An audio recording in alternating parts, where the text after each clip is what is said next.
1 year. Yo. 1 year in the game. What do you do after the year? What should we be doing? I think there's a shot in order after. Well, I guess we're supposed to be rocking out. We can still hear the music. I want to say this. I have an issue. I seen the first little slide where it has like Ty screaming and Scott sitting in some kind of cool chair and Matt looking off like he's in fucking Olin Mills video shoot, and y'all got me looking fucking dumb as fuck. Y'all got like me like this.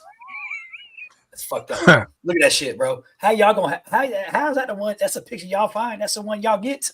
You said y'all. I never saw that picture. That's the pretty picture you sent me, Al. Exactly. Why does Matt look like he's posing for his 8th grade fucking prom photo? Why does it look like he's going to the 8th grade dance? Trying to go across the dance floor. That's what I was trying to looking off into the distance. Scott's looking like he's in a Lamborghini chair. Ty like he just busted. Like, I think Scott's driving some go-karts or something. I don't know what he's doing. He's got seatbelts and everything on. All y'all look cool as hell. Scott's in a Why Lambo. are you jealous, dude?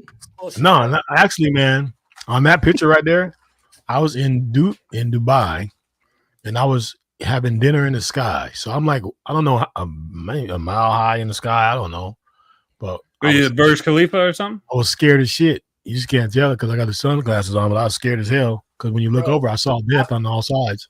I've never been scared. I've done fast ropings and all this shit. All the towers. Never been scared. But I'll tell you what. Last night I watched this movie called fucking Fall, bro. My hands was sweating and shit. Like I felt like a little kid. Like that shit. I was like, fuck that. People who climb rocks and like I'm gonna climb. It's always us. It's always us white folks. Like we're the fucking. I don't know why the fuck we do the shit we do.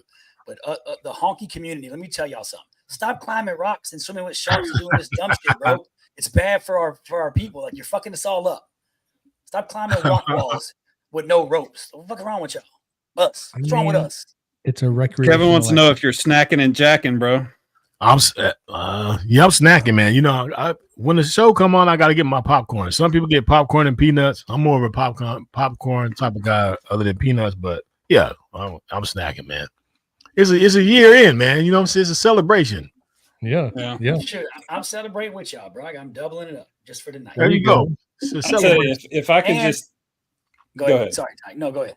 If I can just tell you what this podcast has meant to me for the first year, like I know that when we first started, we really had no clue what we're doing. I feel like we do okay now, but like, you know, we still don't know. But I know that what we're doing is good for us. I know that what we're doing is good for the audience that does listen. And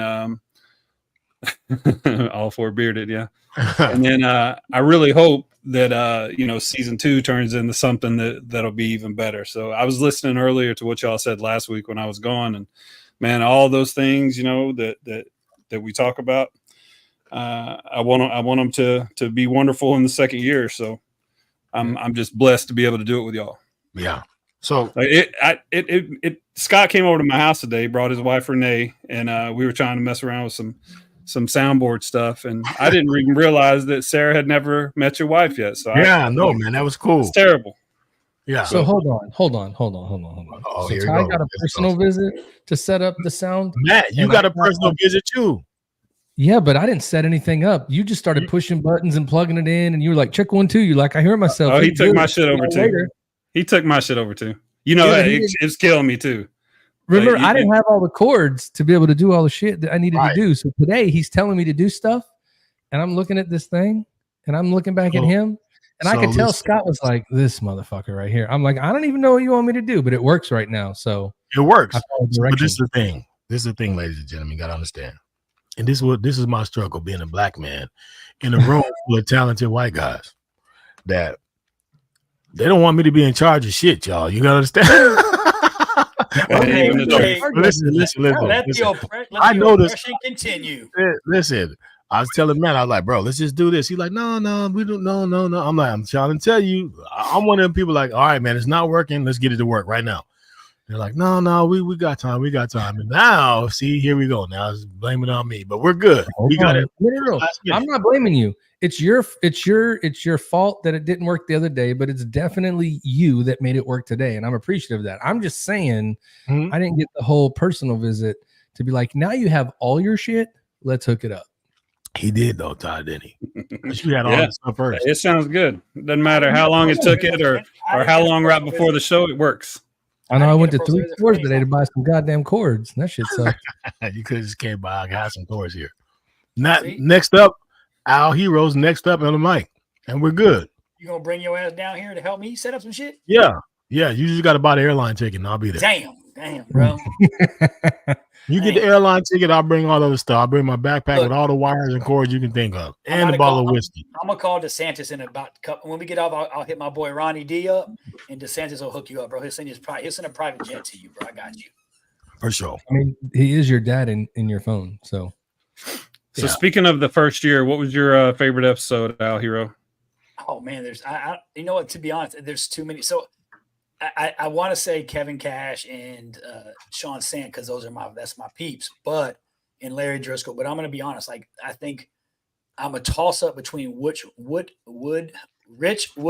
and gotta be Rich. Yeah. I'm just drawn to leaders, right? I'm really drawn to like that type of leadership style and people who take care of troops and take care of their like. I was just really drawn into his podcast, like just the energy he brought, the insight that he brought. Him and Don Massey were pretty close, neck and neck for me. Those two leadership style podcasts, but I really liked Rich's. I just think he really brought, some really good insight that I think would be his. You could play his podcast 10 years from now to a group of military people, and they would be like, "Shit, yeah!" Like you could draw something from that dude. Rich was like the Bible. Like the Bible is a living document. That thing was as true as it was back then when it was written, and it's as true as it is today, and it'll be true to the end of time. Rich's podcast is like that too. I mean, his what he brought. Rich is probably my favorite so far. Scott, what about you? It can't like for me, like I don't think I'm gonna choose somebody that I knew like Woodring. Yeah. Like he was my leader every day, so I saw that greatness every day. So for me, it'd be like somebody like Don Massey or like Larry Driscoll was amazing. But what about you, Scott?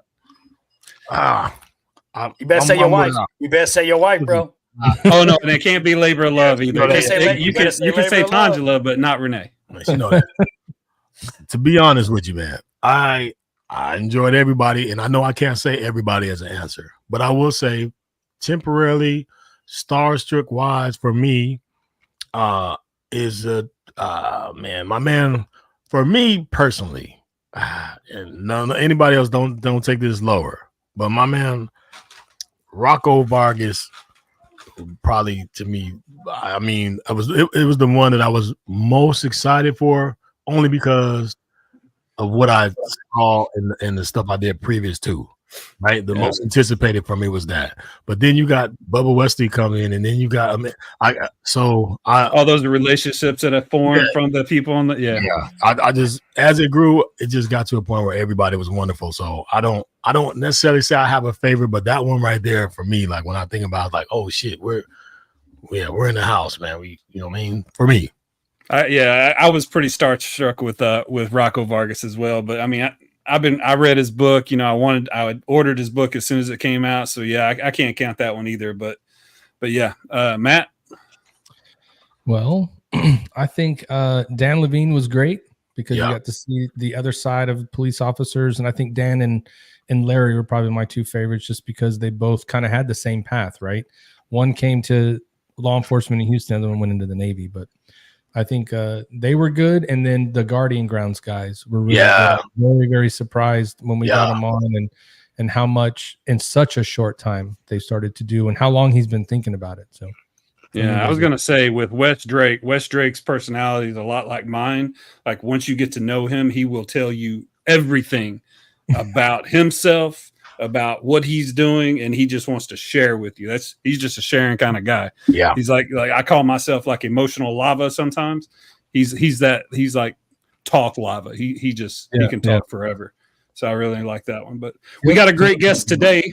Well, you told us yours, Ty? Oh yeah. I mean it was Don Massey. Okay. I mean, the leadership, like what I wanted for this podcast when we first started was to give veterans tools to kind of harken back to their days in the military to be like, oh, here's an asthma check. I can take this piece and I can do that. Yeah. I can apply it to my civilian life now. What Massey was able to do and just, his overall swagger, I respond to that. That's really cool too. But the words he said, you can apply those in your life to how you wake up in the morning. It doesn't have to be how you're on a boat or on a ship or in a deployment. It can literally be how you go to work in the morning. And those people that transcend leadership like that, Massey, Woodring, Quentin Smith for me, that's I love that. So yeah, definitely Don Massey. Yeah. But in continuation to that, I just want to say personally, for this first year, everybody who was a part of it, it was a group effort. You all made it special. You all made it what it was. I want to thank each and every person who did anything in association with the Triple Threat Vet podcast, because you guys made it to be what it is. It's why we do it. And we love you and thank you for it, man, because this has been a great ride. This has been a great 365-day ride for all of us. It was something that we thought that we can do. We put our minds together and we've done it. So I want to celebrate with you guys that we got it done. And we're going to keep on moving. Like even today's guest, Mr. Henry coming in. I mean, I'm just happy that we're continuing to do stuff that we want to do, man. I'm excited all the way around. Yeah. Absolutely, bro. So good segue. Let's go ahead. Yeah, for Henry. Sorry about that. So Henry Willson is a Marine Corps veteran. He's a peer support specialist, and we're going to bring him on today. And he's going to talk about some of his service, some of his family. But the biggest thing that I hope that he's able to relay is just to give you some tools. If you're having anxiety about going out in public, if you're having issues with this, maybe he'll be able to throw you a couple verbal tools to be able to help with that. And that's what we want to do with the podcast. So let's bring Henry Willson on. So in honor of Henry Willson being on our podcast, Henry, welcome to the show. I'm going to do something for you because I know this is what you guys do and you enjoy it. Oh, I'm nice. Enjoy the shit out of this. What year is that? So good. I don't know. It's a red one. It's a Crayola, so it's actually a name brand. That one looks good. I'm not gonna lie. So, yeah, very nice, brother. How's it taste, bro? Like all the other ones I've eaten in my life. Is it like red Kool-Aid? It's more like asshole and wax. So it's stuck in my teeth right now, but it's all good. I'm gonna rinse it out with some beer. I'm gonna have to slow motion clip that right there. Oh man. Yeah. What's up, Henry? How you doing, brother? Hey, I'm all right. Alberto, he brought me a whole big box full of crowns, man, and I ate the shit out of those. They were good. They were good, but they only gave you a little bit of taste for like a good 12 seconds, and then then you had to spit it out, kind of like those gums that they came in the little pack of cards. Yeah, you remember those? You remember those candies they used to sell that they like shaped like little Coke bottles, and they have like a little liquid in them, but it was all the little plastic. Like a candle. Oh my gosh, man, that's the closest thing I can think to that. But you don't have the juicy stuff in the middle. Al, you just ate it dry, bro. And you gotta have the juicy stuff. So really, I'm showing like I'm making money now. I'm doing good in retirement. I'm eating name brand crowns because back in the day, bro, it was like them cheap ones you get from like the fucking restaurants you get, like double-sided, and they're just not as good. They don't have the consistency. And and later on when I poop this out, it's gonna be beautiful, bro. It's gonna be good. You're really gonna have unicorn poop later, right? You're hurting, bro. It's gonna be great. Unicorns have entered the building. Yeah. Oh my goodness. Well, Henry, welcome to the show. We are very, very grateful that you came in to talk with us. We're excited about all the stuff that you're doing for veterans now, the things that you do to help. But what we like to start off with is to get to know you a little bit. So if you could, just do us a solid, tell us where you're from, tell us what led you to joining the Marine Corps, and then I know that you have some interesting stories about your time in the Marines. We'd like to talk about those before we get into what you're doing now, if you don't mind, sir. Sure. Mm-hmm. Yeah, no problem. I currently live in Newark, born and raised in Fremont, California. I spent the first couple of years my life in Mexico on my mom's side when my parents got divorced, and then came back to the States and had to learn English again. And kind of go through that whole upbringing of just, not really knowing English so much at first. And then eventually I got to the point where I was playing basketball for fun. I did a lot of travel teams. I kind of, I'm not gonna lie, ran the streets for a little bit and didn't do the best of keeping in contact from my kind of like teenage years, but eventually kind of got my stuff together and realized that I wanted to graduate high school and start finding out what I want to do. I always wanted to do something big, and I wasn't very tall, so I knew basketball wasn't very long in my career. I worked at Target for a little bit. I worked at the kind of local automotive spots and kind of just hustled and did what I had to do to kind of make ends meet and help my mom out and my dad and my brother. And we kind of were just in and out of the house taking care of business. I honestly had talked about wanting to be in the Marine Corps probably since like 11th grade. I wasn't necessarily too great in school. I didn't find it quite interesting, and I was like, I want to do something cool. And I figured, what's the best, what's the brightest, and what's the hardest to be able to join. And lo and behold, of course, I think, all right, well, why not the Marine Corps? They sure as hell sold it in the commercials, and so that was really nice to be able to at least kind of have some kind of direction. I went and eventually signed up for the DEP program out here in Fremont, and I kind of rocked it with them for a while, kind of getting back in shape, making sure that I was going to be able to graduate, and kind of like an extended family. And I got a quick question for you, Henry. Yep. So I just heard you talking about you came up, decided you want to join the Marine Corps. What were the 3 words you used again just now about the Marine? I just like the best, the brightest. You can so the best and the coolest, maybe. But like you said, brightest. I was like, so I was thinking the same thing. Like best uniforms. Okay, I'll give it to you. Brightest? Bro, you just got happy that this dude ate a crayon. But see, while they were talking to him, though, they held up a white, yellow, and a red crayon at the same time. So that's bright right there. So I'm sure in that interview, he was like, yeah, we're the best, the brightest. I just like to hear you guys say all the positive things about the Marine Corps. That's what I'm saying. That's what we're here to do. We're here to do that. I'm just messing with you. Oh, so what year was it that you actually joined the Marine Corps? So I joined the DEP program back in 2000 when I was a junior out in Irvington. And I didn't really know too much about it. It's kind of all new. They didn't have to sell me on it. I kind of went in there with the dreams of being like force recon and kind of leaning towards that. I eventually ended up passing the ASVAB by a hair, and me too. And yeah. Okay, good. So it wasn't just me.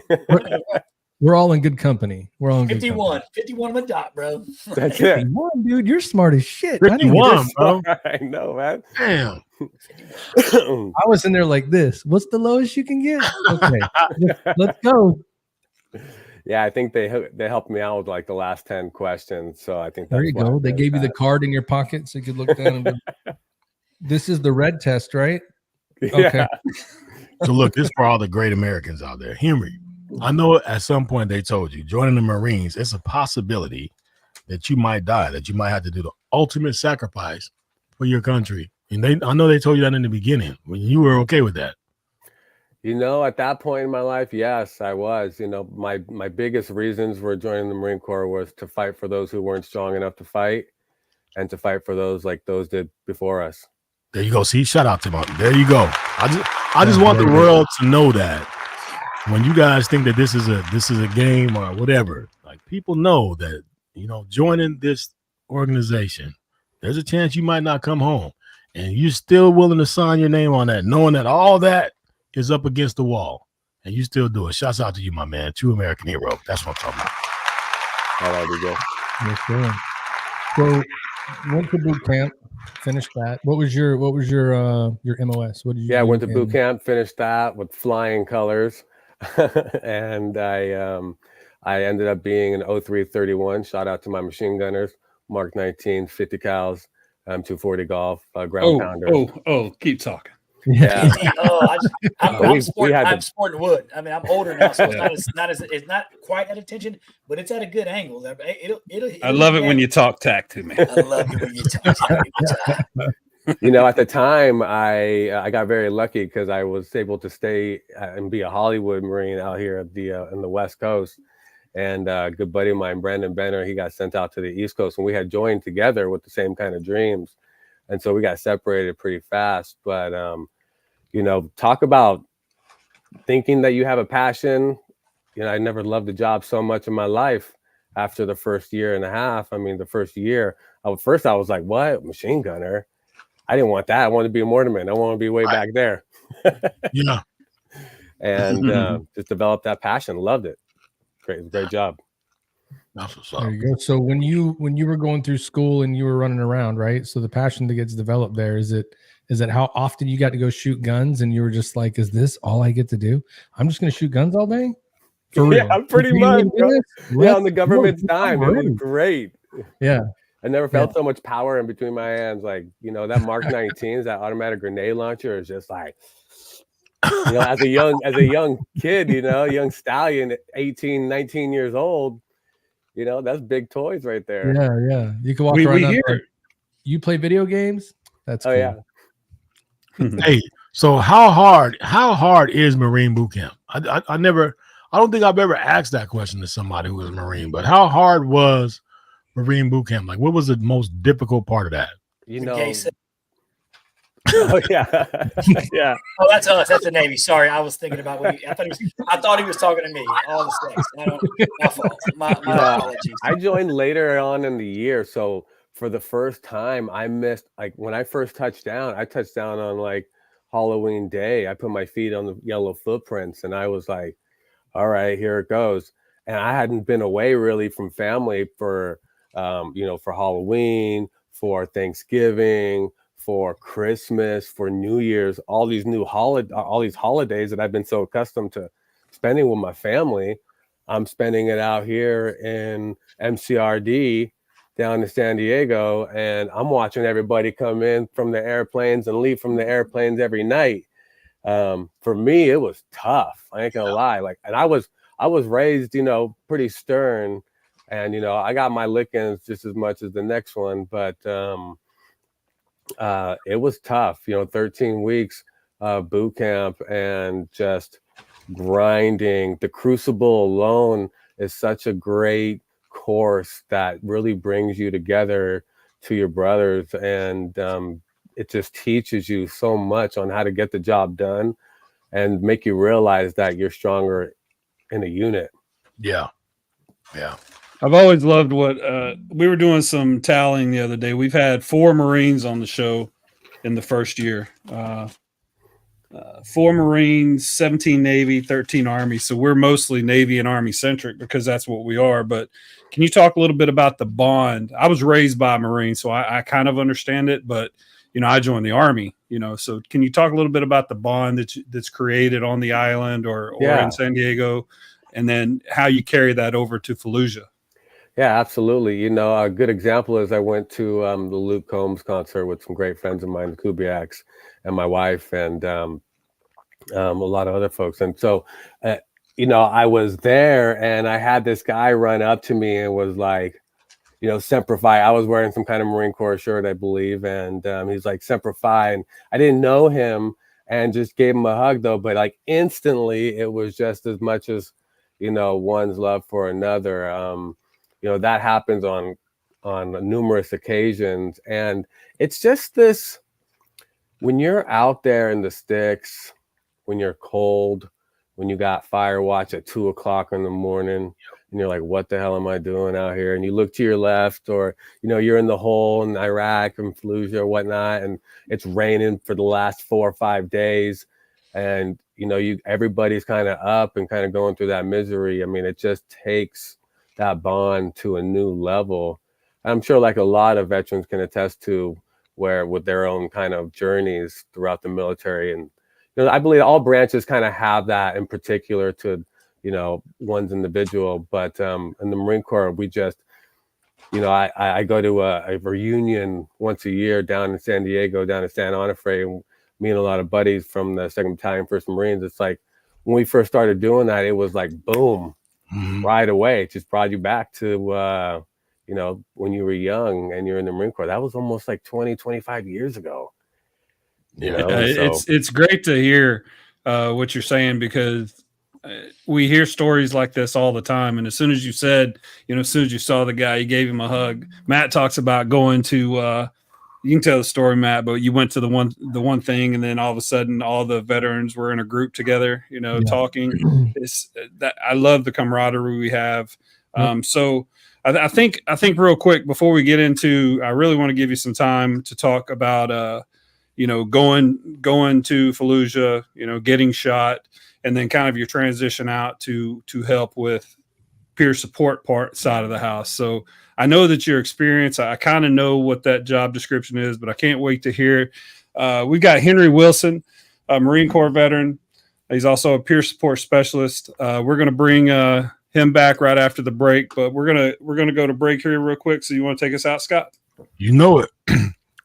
What's up, everybody? This is DJ Real T. I am your man in the building for the Triple Threat Vet Podcast. I'm in the building along with my man Matt Johnson, Ty Cobb, our hero, and our special guest tonight, Mr. Henry Willson, is in the building. We're going to take a few seconds of break, I guess seconds, but minutes, so you know how we do. We're going to take a little short break and get everything situated, pay a couple of bills, but we will be right back. This is the Triple Threat Vet Podcast, and we'll be right back at ya.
Gear up in style wearing Got Your Six apparel. Every purchase makes a difference. It's more than just clothing, it's a statement of gratitude. Upgrade without breaking the bank. Discover cost-effective, high-quality clothing made in the USA. Each shirt is handcrafted by our team in the great state of Texas and shipped for free to your front door. Got Your Six is where quality meets purpose. We're a small veteran-owned business that takes pride in the mission and the value of our products. Join us in growing a community, supporting our heroes, veterans, and first responders by wearing a custom design. I thought you'd never ask. Visit sameflagsameoath.com and use the code TRIPLETHREAT for 10% off. Follow us on all social media platforms for any upcoming releases or events, and you can reach out to us with questions anytime. We are here to support our brothers and sisters.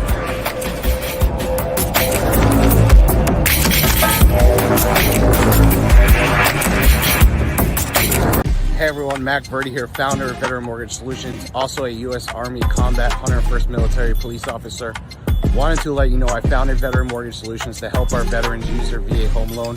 We are proud supporters, gold sponsors of that military police regiment. Let us help you today utilize your VA home loan. Have a wonderful day.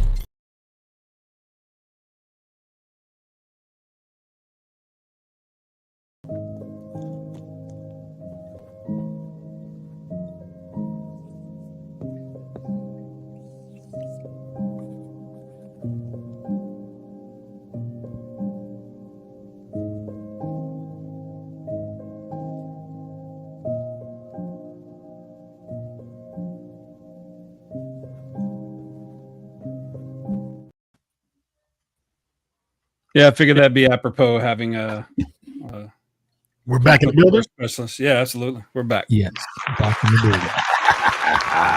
I love it. We're back. A whole year around the clock. Oh, sorry, Scott. So No, I see Austin Hero just popped in. I was texting him like, hey, my son's a prior Marine. So I was like, hey, he's in the process of writing a book called Dear Marine Corps. And it's really a bunch of stories from people he served with and other, just anybody, combat veterans and just people who were in the Marine Corps, and kind of like a little brief, like short story on like their background. So he's doing like a book called Dear Marine Corps. So I was texting like, hey, you need to watch this show. You need to hear Henry's story. You need to hear, my son was he did logistics in the Marine Corps. So I was like, you need to log on and hear what a real fucking Marine sounds like. You know what I'm saying? No, I didn't say that, but no, I was, I hit him up. I was like, you need to jump on. So he jumped in and wanted to say, hey. No, don't lie, dude. You said that shit. Hey, shouts out real quick to the people who are in. I see that Austin's in here, David's in here.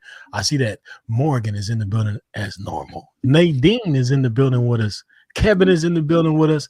And anyone who's watching us, whether you're watching us through YouTube, Spotify, Facebook, wherever it is, shouts out to you as well. I appreciate you guys in the building. We just want and Jen is in the building. What's up, Jen? Gotta say what's up to Jen in the building.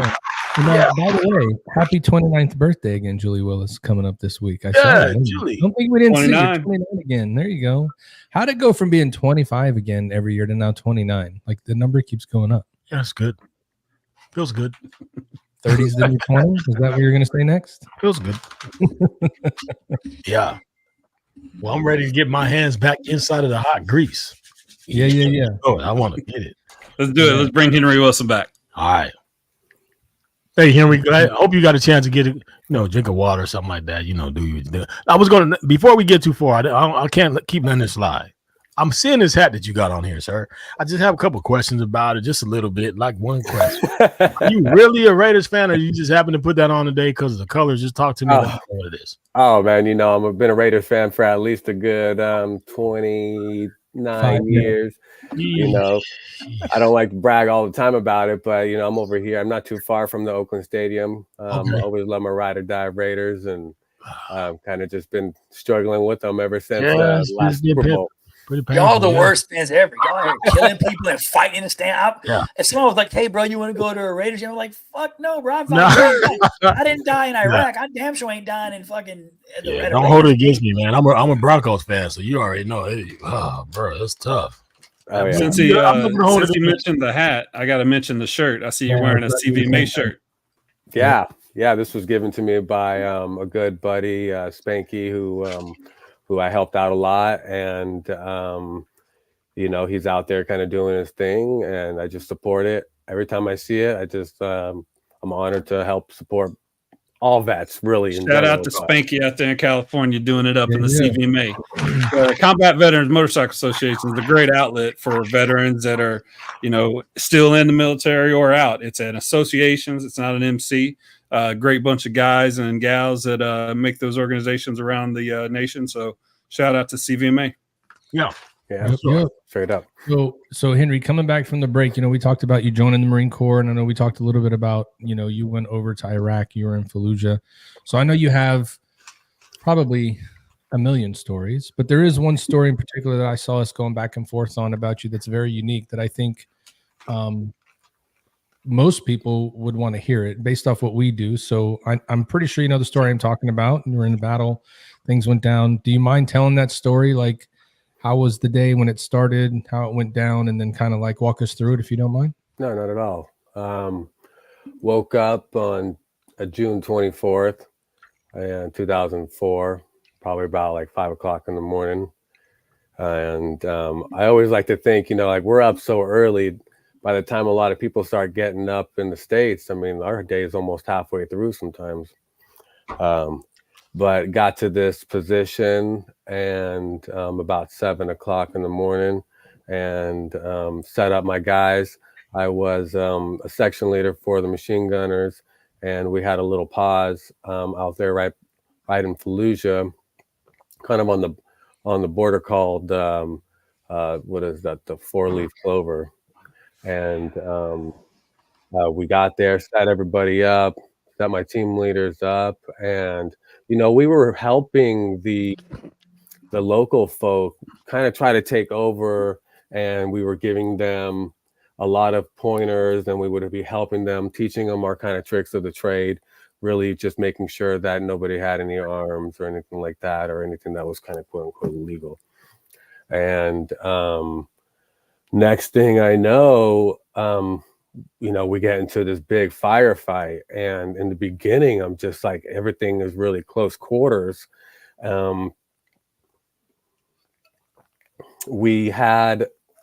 It was really tough for us to really distinguish a lot of the people who we were helping and from the enemy. And so we eventually were able to push everybody out, and what started to be one of the longest firefights that I had been in a while. Mind you, we got into a firefight at least once or twice a day for the last like 5 months. So it wasn't anything kind of like too new. And so all of a sudden we're starting to get hit, and I noticed a lot of the Marines were hiding, like kind of posting behind the berm, and I could see past the berm, and I could see all the bullets spraying and everything, right? And everybody was kind of scared. It kind of came out of left field.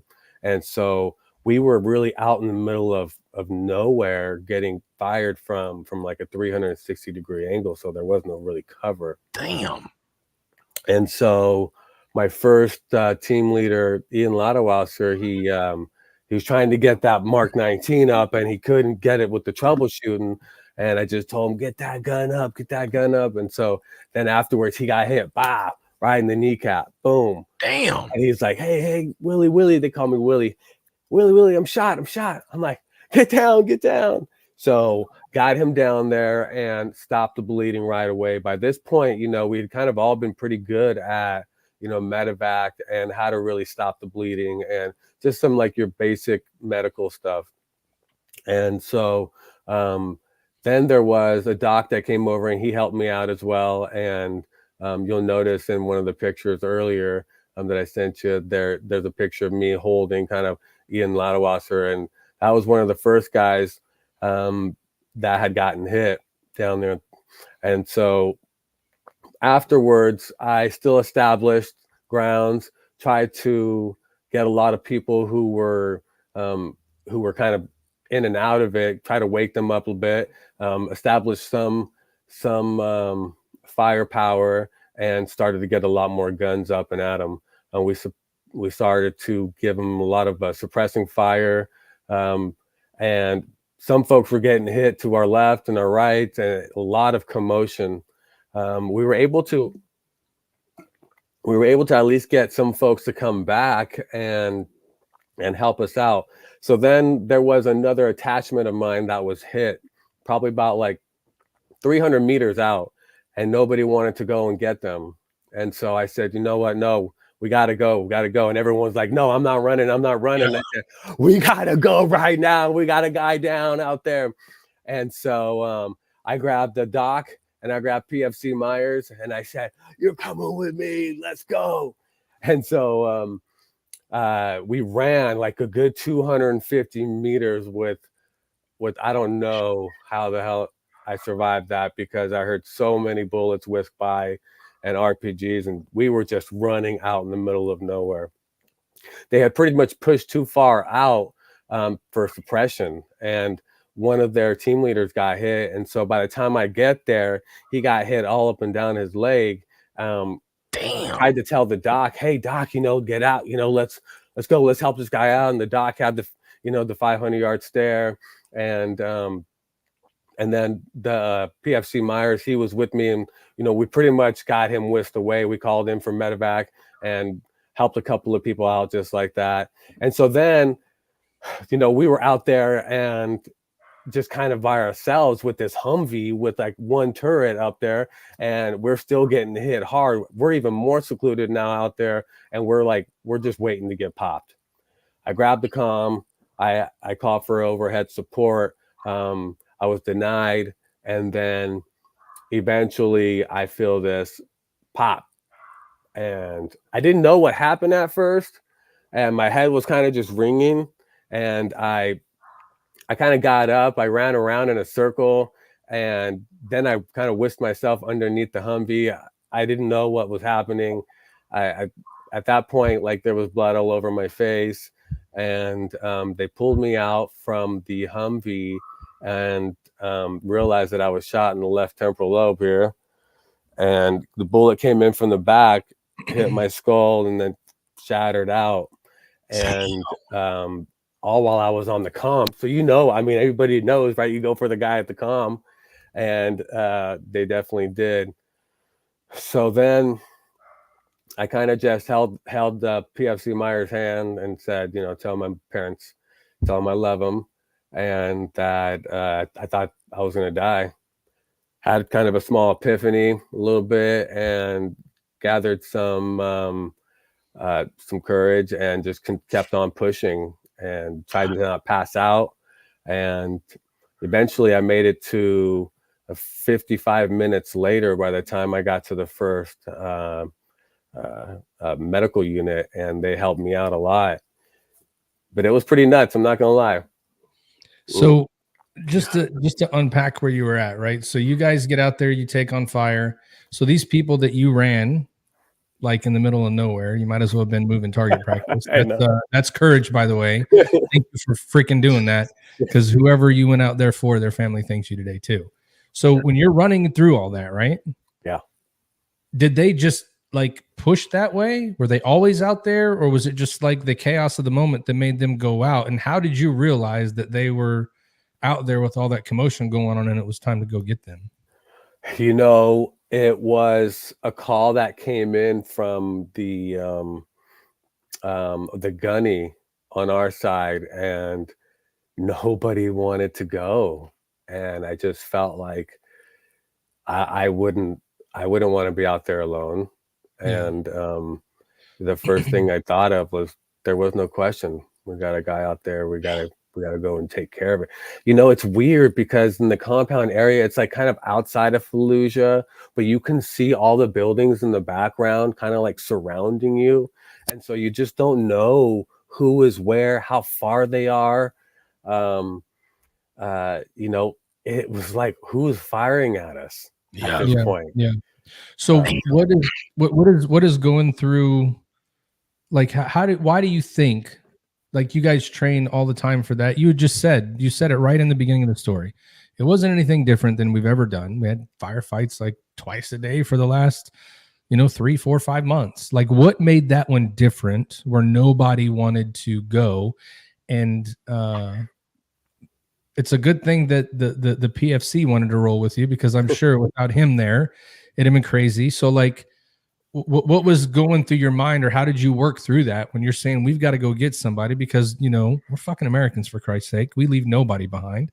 Yeah. And what was it like for you to go down that line and nobody wanted to go? Like, I could imagine. What would it was be going scary. through. It was scary, honestly. A good vision of my head. I constantly see the scared faces of adults, young men. And I kind of remember their faces behind the berm, holding on to their M16. It wasn't like we were retreating or anything, but it's when you do mount, at least you can pie off the section. But when you're out there in the middle of kind of nowhere, and you don't know what, you're probably like, really, honestly, we were like a good anywhere between 500 to 1,000 meters from the nearest building. We were out there, but enough where you could tell. We couldn't see where they were coming from. I remember eventually when I got whisked away, I remember as I was being carried, I remember the Cobra coming, and I remember we were lighting it up at that point. So they eventually got the call. They probably just didn't want to send more than what they needed, the resources, but those Cobras are no joke. And it's a good feeling to know when you got some good backup coming. God, man. So man, let me say something. Sorry. I'm sorry, because I gotta say it right now, because my blood is boiling. I just want to say this to all those folks who throw on these damn uniforms, when it's Veterans Day and shit, to get some free food, and they've never served, they've never done none of that shit, right? and they're out here with all these combat shits on and all this stuff, and they'll run around just so they can get a free meal. It's bullshit when you have true American people who are out there doing this shit, man. When I hear this, like my fucking heart is beating, I'm racing, I'm sweating, man, because I play Call of Duty, man. I'm a Navy guy. I play Call of Duty with my son. And sometimes them shots is going everywhere. Even me on the game, I'm running around. I don't know where that shit's coming. I couldn't imagine that shit being real life, man. And the fact that you went, oh man, it's just so many things with that I want to say, man. There's so much compassion and admiration I have for you, brother, just from that. But I'm literally sitting here with goosebumps, man. I'm sweating, man, just knowing I can imagine how that will feel, and just understanding that this is life. You only got one. You shit coming all over the place. A lot of people, they don't want nothing to do with that. But you know that your goal is to try to get your people home or save a life or stop somebody from bleeding, man. That stuff is, I'm telling you, it makes my stomach feel a kind of way, man. Because some people see it on TV and they're like, oh, what's the big deal? No, it's a big deal when people are stealing valor. When you have true American people that are out there that are risking their life, that are out there in the trenches, out there doing it for you to have the ability to have freedoms to go to school, do the stuff that you need to do. And because you don't want to do it and you want to F your life up, but just to get something for free, you're willing to throw on a uniform and act like you've done, a small smidgen of the things like my man Henry Willson has done. And it just pisses me off. So when I hear that was what was going through me. I know it's kind of off a little bit. But shit, this is a podcast, man. We talk about it, bro. I got so much respect for you, brother. This shit's boiling out of my skin. Thank you. Man, Thank you, DJ. Appreciate you're that. a true American hero, bro. You apply for you 1,000%. Yeah, Henry, you'll appreciate this. I mean, like we started this podcast as like Al and I are a lot alike as far as how our careers went. We deployed a lot. We were in a lot of engagements, a lot of named operations and shit like that. So we've been out there and we have an experience that's kind of like yours. But what I don't have, what I never had, is I've never had a leader, or I've never been the leader that I've heard stories of Matt and Scott. And Al was a senior chief as well. But to me, Al is a knuckle dragging grunt, just guy that just deploys all the time. And so when I hear your story of, when I hear stories of basic being difficult, I don't think basic's very difficult. What I think that you share and what you're like a beacon for is your experience and being able to share that with people. Like you remember those young men's faces, like that's the shit I remember. And for you to be able to for you to be able to put that, in your tool bag and be able to help other people, man, like I've deployed a lot. I had no idea that your story was that in depth. I have goosebumps as well. So I thank you so much for sharing. I'm excited. So yeah. Thank you. That's what makes this podcast so great. I mean, it's so fun. As he's telling the story, the first thing that makes me think of, much like Scott was saying, is like when he first came on, he said he joined the Marines for all the reasons everybody joins the Marines: pride, serving your country, because they're the best. We're going to do it. And they teach you to do that. And I'm hearing you tell a story where those same men and women that feel they're the best and are the best did not want to be the best that day. And that's a testament to you just walking down the line and finding the one guy and finally going, hey, you're fucking going. I don't care. But we're going right now. So, and you did it right, though. You found the PFC. You don't have choice, bro. We got to go. That's it. I'm the corporal. You're PFC. You're the lowest guy on the totem pole. Doc, I need you because I just need you. Let's go. What are you going to say, Al? So I was going to say, so I hear what Matt was saying, but I'm going to say this too. So just to put things in perspective for people who are listening, Faluja and Ramadi, those two FOBs, like where those base camps are at, you're pretty much sitting in a fucking soup bowl. Like most people don't understand that. Like you're not in a like on the TV, you see a military base and like all the enemies are over here. Like the way it works is like Faluja and Ramadi are surrounded. So, I mean, you're taking incoming mortars and sniper rounds just in camp every day because you have no cover. Like and if you've ever been to Iraq, and I'm sure Ty's been there, when you go to places like Al-Assad is surrounded by a fucking monster of a berm around the entire FOB. Like you can't, I mean, they still get lobbed in rounds on, but Fallujah and Ramadi are sitting in like a damn soup bowl. I mean, everything's elevated above you. The entire city is around you. And it's a very weird feeling. Like what Henry was saying, like it's a weird feeling when, like you said, if when you have cover and concealment, yeah, but when you're out and you're away from, like, everything's around you, everybody's around you. So you don't know where anything is coming from. So I want to just put that kind of into perspective of when he's telling his story about what Fallujah and those areas were like. That Sunni Triangle area, man, you were not anywhere where, like, I mean, you anywhere you were at, like, you were a target, because the city around you was elevated above the position of the camp. Like, they couldn't, it ain't like on TV where, like, it's like the enemy's over there and we're here. No, it ain't like Call of Duty. Like, everything's around you, and it's a scary feeling when something happens. And it's funny when Matt was saying, like, people, and I did too. And I remember, I tell my wife stories all the time, Henry, because when she asks questions and we talk, and I tell her what I feel like sharing, right? Whatever I can share. But those are the things you do remember, right? I remember taking incoming mortar rounds, sitting inside of the little area in Fallujah where you had, like, the little phone comms where everybody's in there playing video games and where you can talk on the phone to your family. And I remember incoming rounds coming in, and I remember taking off running, and beside me is a young Marine, and we're just running. We don't know where we're going.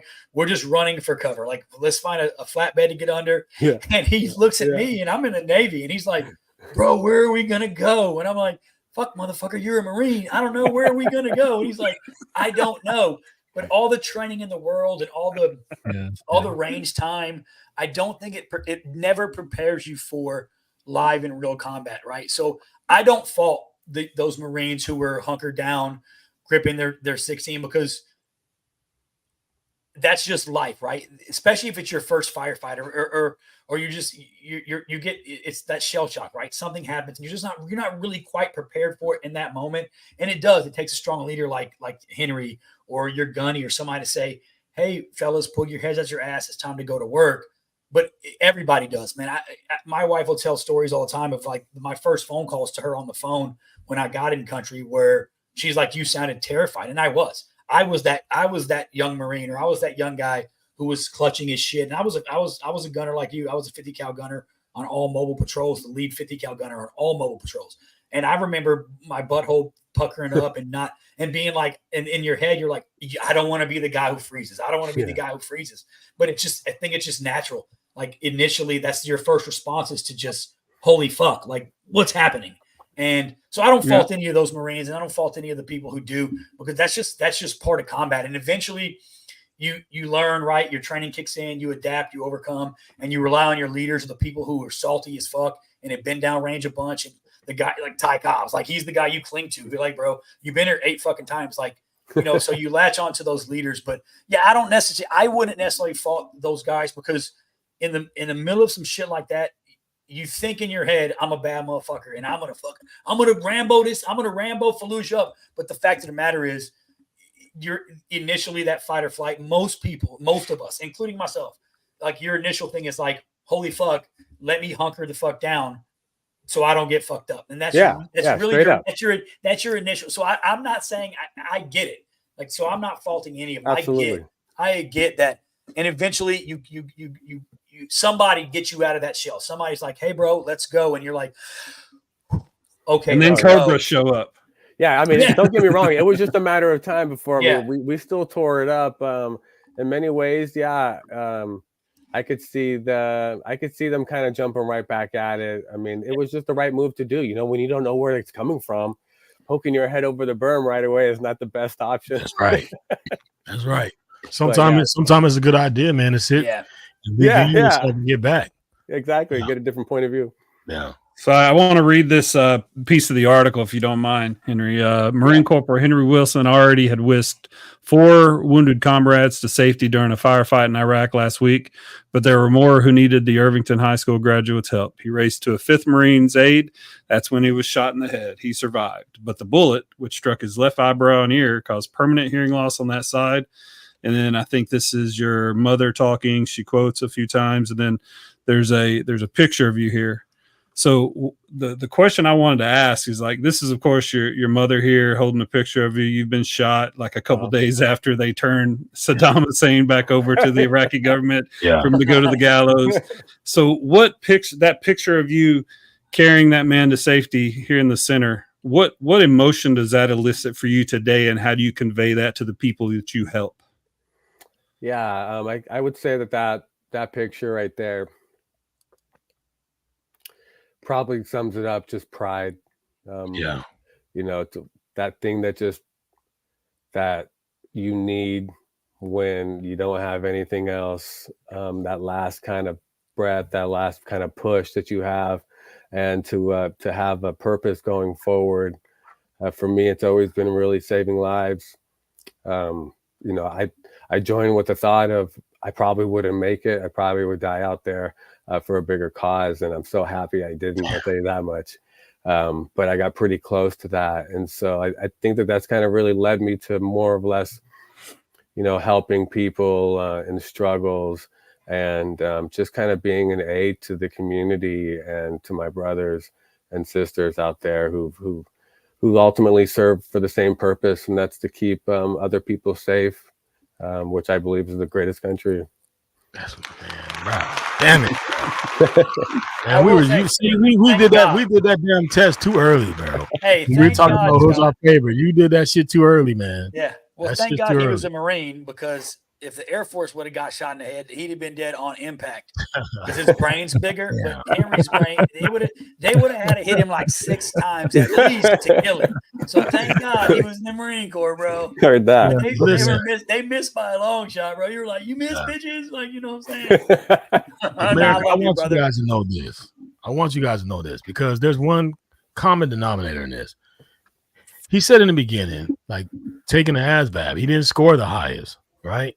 And a lot of times people joke about that, you know, about, oh, you scored low on the ASVAB. There is a standard, right? It's like a driving test. I don't give a damn if the driving test said I need to get 28 points and the passing was 19 and I got 19.5. I'm driving. Heard that. You know what I mean? The qualification says this is what you need to get in. I don't give a damn if it's one above or you hit right at, you got in. But the majority of people who, for lack of words or whatever you want to say it, score lower, they don't have as many options, I would say, as, you know, having these softer jobs because you scored higher, right? But these guys are giving 100% of their heart for this country. So I would just go on a limb to say that our country has been protected in a whole on the combat side by lower AFQT scoring servicemen. Yeah. It's a fact. I'm just gonna tell myself, I was low, bro. I was a 38. I'm proud of it. I ain't gonna lie. 35 was qualifying. I'm 38. I'm not no super nothing. I'm just gonna tell you, but I know I did a lot of blood, sweat, and tears in my time inside, because I knew that I didn't have the golden seat like some people. And I don't want to say golden seat to push down anybody who's smart, because if you're smart, kudos for you. I feel like I was smart. I just wasn't a good tester, right? But I'm just saying our country is built and bounded on that. And it's just a qualification. At the end of the day, he met the qualification. And there's Marines who are alive today because of him. And I just want that. I just need that to be pushed out there when people start talking about, oh yeah, I got this and I got that. No, you know what? You came home because somebody who didn't score so high on ASVAB but had 100% guts and bravery and honor and pride and commitment to not leave and to not, like you said, unbunker down when it came down to combat, that had the cojones to stand up, take a bullet, but do all that to ensure that we stay safe and that another Marine comes home. And I'm just going to tell you, bro, I am honored that you are on our show, bro. I'm telling you right now. Hey, Scott, you know what they call the surgeon who scored last in his class? What's that? Fucking doctor. Like, that's right. You know, like if you scored, if you the last in your graduating class, you scored a D, you graduated. Yeah, you better check somebody's prostate tomorrow. I don't know why my brain goes to prostate. But you know what I'm saying? It's the Navy in me. I love your own. Yeah. I gotta tell you, it was hot out there too. It was like 139 degrees, 140 degrees. It was miserable. I used to think to myself, like, if there is a God, he puts everybody he hates out here because they got no AC, no nothing. So, I mean, it was hot. The devil lives there, bro. I promise you. Not in Georgia. Not the devil went. sure. The devil went down to Fallujah, bro. I'm telling you. You never had ball sweat like that until you was in Fallujah, bro. Your balls sweat and stick to your thigh all day long. You know what I mean? That is true. So Henry, tell us. So you went through all of that. Obviously, you came out on the other end. You're here. So what, from your time in the Marine Corps and everything you went through, what gave you the calling to do what you're doing today? How did you get into being that guy that can go help people and being the guy that talks to them and doing the job you're doing today? Like, how did those two correlate? Can you kind of walk us through, like, was it an opportunity that you found? Did you help one person and said, I want to do this all the time? Or like, how did you get into it? How did you become into the profession you're doing right now? Yeah, I when I got back from the Marine Corps, I was struggling adapting to my circumstance. I was talked about as a hero quite often, and I wanted to just really put that away, put that behind me, and I wanted to forget all about it.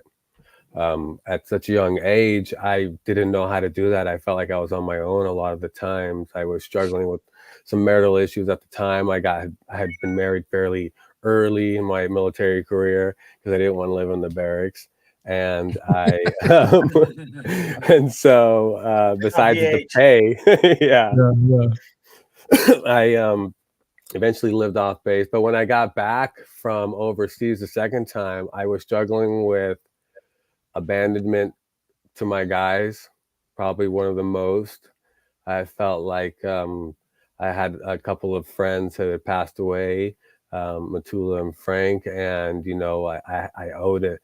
I had to give more. I felt like I couldn't though, and so I was eventually whisked off to Germany and Bethesda, and I started the healing process. But when I got back, I had been kind of introduced to some substance use to kind of mend some of my issues, and eventually realized that that wasn't the way I wanted to live. I had 2 kids and kind of just thought to myself, well, there's 2 routes I could go here. I can do the party route that's just going to end up with nothing, and or I could do the responsibility thing, and I totally wanted that. And I kind of just played those tapes out for a while. So then I moved back home. I was in mental health for about 10, 11 years, working with 5150s, schizophrenics, manics, bipolars, in a locked facility with my mom. And, my mom was a nurse there, so she hooked me up with a job. And so I was there for the longest time. I thought, okay, well, what do I want to do? Eventually went to college, thought I wanted to be a firefighter, and that was kind of like my long-term goal. And so I was like, okay, whatever I do, my path is fire technology.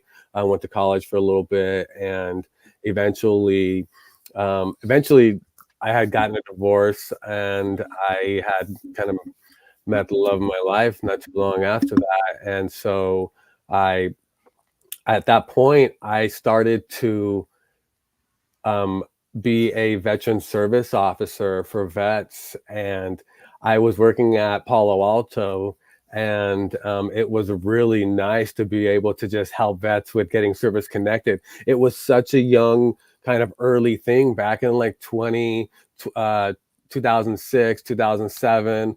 People were like, service connected, what is that?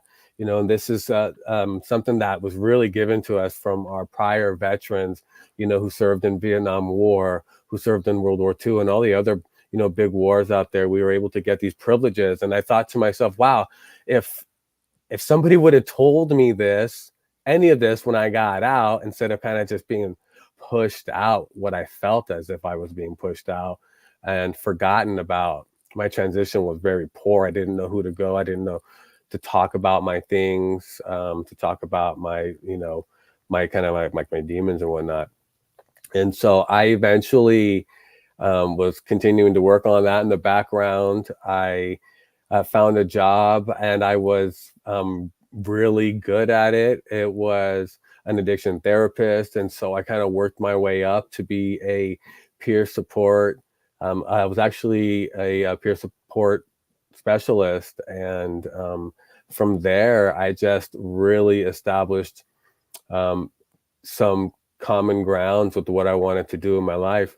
I had given up on being a firefighter because I thought to myself, well, I think I've given my life, and services. I wanted. I've been in enough tricky situations already. I think I'm good for a bit. Yeah. This was like a week after my internship or my from the academy. Yeah. So just going back a little bit, I heard you say what a lot of people say, just like most of us veterans out there, that when you got out, there was like a disconnect and you don't feel you had the best transition. So did you transition like right after what happened to you went down? Is that when you were getting out? Did you stay in for a little bit longer, or were you getting out like right after this happened? No, I was kind of dealing with like my medical stuff. I was in and out of Balboa Hospital. I couldn't open my mouth for the first couple of months because my muscles were so tight. Yeah. And I had to get these steroid injections like every Tuesday for like a good 12 weeks, and they would put me under. And so I, when they were like, hey, are you going to be able to come back? And I was like, well, at this point, I feel like my service is done. And they kind of put me in like recreational. Well, I was doing my own recreations at that time too. So being alone was no problem for me. So probably not the best idea, right? Like I would have rather preferred some peer support now that I kind of think about it. Some guidance. So when you got back and you were going through all that, right? Like you were alone, you were going through it, a lot of the times before. I think now we do a better job of peer support, things like that. Like my daughter's in here right now. She just got her degree as a doctor. She's going to be a geropsych over at the VA in San Antonio. She loves helping veterans. But when you look at what you've gone through and everything that happened, you would think that we would do better at preparing people to get out. So it sounds like you were getting all the medical care that you needed, right? They were helping you there, but they weren't helping you get prepared to get out and be like, all right, you're on your own. And you're like, wait a minute, I don't get none of this free stuff no more y'all give me before. Like, what do I do? How do I navigate it? So how did you ultimately wind up like navigating through that process and figuring out like what your resources were and what you were able to find? Did you ever find that, or did you stumble across it? Because I know that you're doing it now and you were helping, like you said, people with that service connected, but how did you wind up figuring out that that's what you needed to do so that you can in turn help people? Yeah, a good question, Matt. I mean, I eventually was like, oh, look at this place. I had driven down the place out in like Menlo Park area, and I was like, vet center? Oh, they got vets. That means that they probably help vets, or it's something veteran established. And I walked in there and I was like, I met this guy. His name was Derek, and he just helped me out. At that time, they weren't necessarily a big entity to where I, to some of the other medical places around the area, but they worked with some of them. And so I saw Derek for like a good, I want to say maybe 4 or 5 years. Yeah. And he helped me, and he was just so compassionate. He was a licensed provider as well. And, but he spent the time, one of the biggest, I came back with this kind of thing that really irked me. It was when, I hear people say, I understand. And it's like, right. My stories are really tough to understand unless you're another vet. And, although you might have a degree, this is something that understanding, it just doesn't cut it. And so that was a really big disconnect, but I was able to find him, and he was just everything but that. He was listening. He was, he listened. He was compassionate. He was, very knowledgeable and asked questions. And really, when I think back, did a lot of what's called motivational interviewing, a nice technique. Damn. Yeah. So when he was, the whole deal is, a lot of times what you just said about people saying, I understand what you went through. I'm sure that's why a lot of veterans nowadays have the attitude we have towards some things, because they'll go, you understand? Really? Well, why don't you tell me what you understand? Tell me about what I'm going through. Like you, sir, tell me what I'm going through. Tell me why I'm feeling this way. Tell me what it is about what I'm telling you that makes you understand. And I know that sometimes that gets in the way, but I know friend of the podcast, Berto, was like, sometimes you got to trust that process, though. A lot of times, someone may say they understand, but they are trying to help, right? So I think, though, it has always been. So was this, and I'm sorry, Derek, right? Is his name? Derek Felton, yeah. Uh-huh. Was he a vet or not? Yeah, he was. He was in the Navy. So that probably helped, like the whole process of listening and talking, because that's one thing I found is like if I'm a vet and another vet comes up and they start pouring stuff onto you that they've been through, the best thing you can do is just listen. Yeah. You don't have to have anything. Listen to them, and when they're done, half the time they're like, "All right, man, cool. Later." You're like, "All right, bye." But they had a good experience because someone just, they fucking let it get it out, right? And sometimes you just got to get it out, and so you give that platform. And so I'm glad he did it, because is he like the reason you thought about going into this field? Oh no, he was definitely not the reason. He always said I could do much more. Really, one of the biggest reasons I didn't think about it, but I realized I loved helping veterans the most. And when I was doing that, when I was working for AmVets, I was like, I got to continue to look for jobs. So I would wake up every morning and just go on, the jobs.com and start applying for just veteran places. And then just found this love so much that I didn't want to do a firefighter. And I finished, I did the very end, ass kissing and all. I was about to get hired, making $130,000 starting. And I was like, why? I can just the money is important, but it's not everything. Yeah, for sure. I mean, it's important, but not when you have the experiences you have and the ability to understand, listen, and help people through theirs. I mean, that right there, I feel like it's priceless. And I'm glad to know that there's people like you out there doing that, because they're, again, like I said, a lot of people, they say, I understand what you're going through. I hear you. I understand. And it's like, again, do you? Because I don't think you do. Like, there's nothing you can tell me right now that's going to fix me. Right. What I need to do is kind of get some shit off my chest, and I promise I'll feel better after. But what I don't need is for you to tell me why I feel that way, because you'll never know why I feel that way. You'll never know why I process it the way I do, unless you are, again, somebody that's been there, right? And so I think, if anything, I would say there should be a bigger push for veterans to get out and go get into these programs where they can be peer support specialists and they can help people and get into that profession. I don't know if you're listening from the DOD, that might be a good skill bridge program for these veterans to do, so they can go in and then come out and help people, especially with all the things that have gone on recently. I think that would be a good thing. Yeah, for sure. Yeah. I see you changed the water bottle, man. You changed it up. I watch, bro. You changed it up. You went from the black to the one. What you got in that one? That one right there hit. That one's just water. That's water for sure. Oh, okay. that one looked like it hit a little bit different. That one hit a little bit different right there. So Chief Carmona here is Will Carmona. I went to a couple schools with him, but he was serving in Kuwait. He's a CW something in the Army now, and he used to be Signal. But if you've impressed him, he says you're definitely not forgotten now, brother. Glad to hear your story, and it's a true motivational challenge for the rest of us to look up to your resilience. Now, this is one thing I always admired about Will Carmona was his resilience and calm in the in pressure situations. He was always very calm. So for him to call you out, I mean, everyone on here has saw a side of you that I wasn't expecting. I am so thankful for you sharing this story. Yeah. And Matt, please go ahead. I'm sorry. No, you're good. I think it's just a testament to people that like you sharing, I feel like is your giving back, right? So you're doing the same thing now. We're doing the peer support, but I feel like telling a story like that and people seeing that, there still are people that go out and do those things, like, right? So honestly, you lived a movie. Let's just be like, you lived a movie. Like, you were a movie. People watch movies, you were in it. You're the star. And now you're back, but you get to help people. And so, like, in your day-to-day right now, like, just for anybody that's out there listening, what is a peer support specialist? What do you do for people? How do you help them?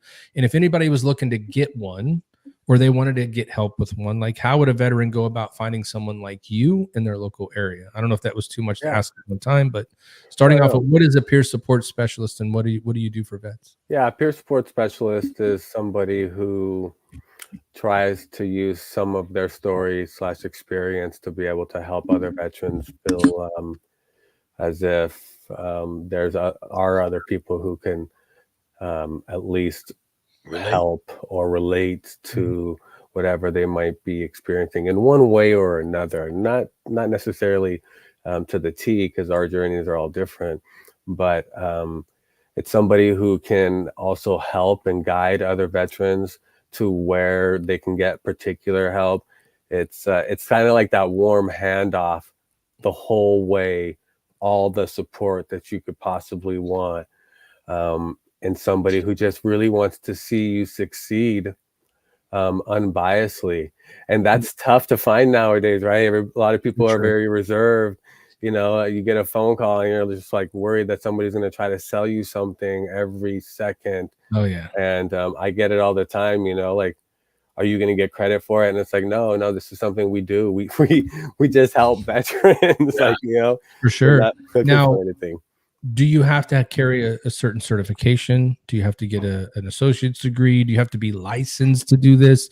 What would be the pre-work someone that is listening, that is a vet that wants to help vets? What would they need to do to be qualified to do that job, other than have served in and have a relation to what you would do? I would probably say, like, you know, any schooling is always great, you know, regardless if it's your general ed, is always great to kind of get an understanding of just kind of how things work. Experienced is always really, I believe, is really a key core part in being a peer specialist. Treating people with respect and up to certain standards that we all want to really be treated. Listening skills to know when is appropriate to talk about something relevant or whatnot. But, you know, I do have a degree or a certificate in with RI International, which they're a great website. Their program is really good. My instructor's name was Michael Running Wolf, and he was really awesome. Yeah, he wasn't Native American either. Oh, he might have been like a quarter or something like that. But he was a great guy. RIinternational.com.